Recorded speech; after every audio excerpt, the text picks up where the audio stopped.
Wake up, today's gonna be a good day.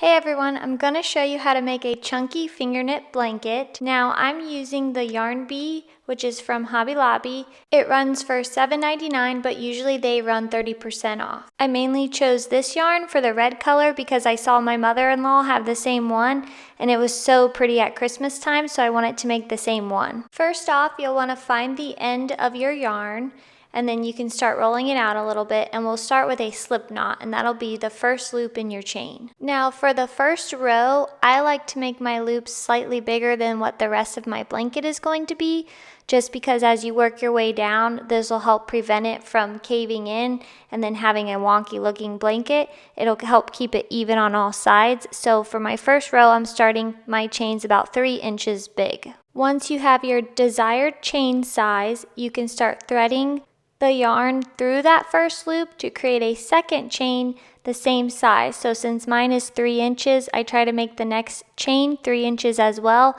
This will keep it all symmetrical. And then you'll continue this sew on until you have your desired length. I wanted to make a 4x6 blanket, so to get to my desired length, it took about 30 chains. So when you think you're at your desired length, go ahead and count how many chains you have.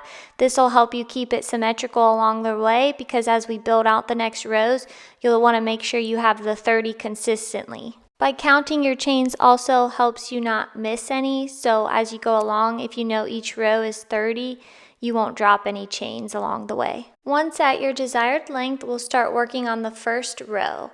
So go ahead and move to the end of your blanket, and then for the first row, you're going to thread the yarn through that last chain that you made and pull upward till you have a loop facing the direction that the rest of your rows are going to go. You will make a loop through every chain that you have, so at the end you should have 30 loops going through the 30 chains that you have below. This is also where you can decide what size you want your blanket, because as I said before, I make my first row a little bigger. That way by the end it hasn't shrunk on that side.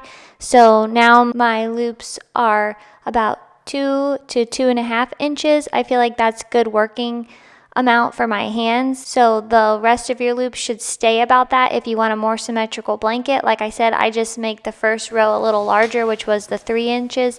That way there's no shrinking and then you have a lopsided blanket. Once you reach the end of your first row, you can start your second row, and you'll just be doing the same thing. It's also helpful if you have your yarn pointed in the direction you're going to go. It just allows you to move quicker.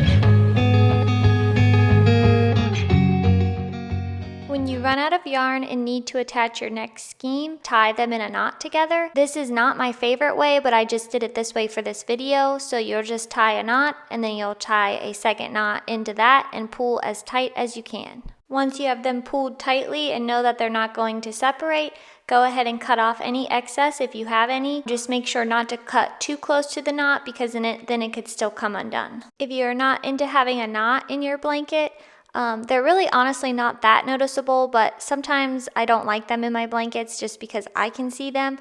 I like to sew the two skeins together end by end, so that is another option. I didn't do it for this video. Let me know if you'd like to see it in a different video, but I also do that where I will just sew the two skeins together. It takes more time than tying, but I also think it makes my blanket look more flawless.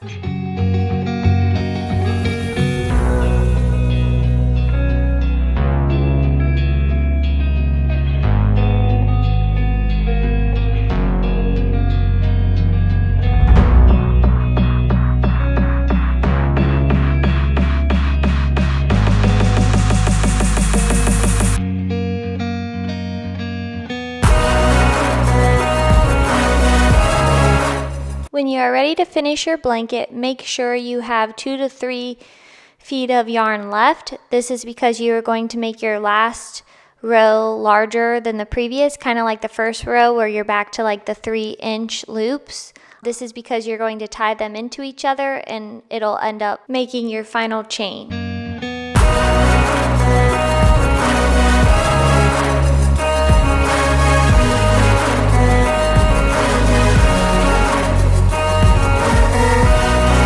When you have that last row done, go ahead and start feeding them in.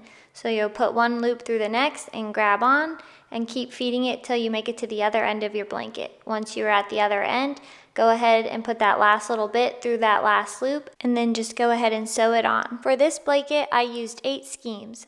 Now that you have your final product, you can enjoy it at home or it can be the perfect gift.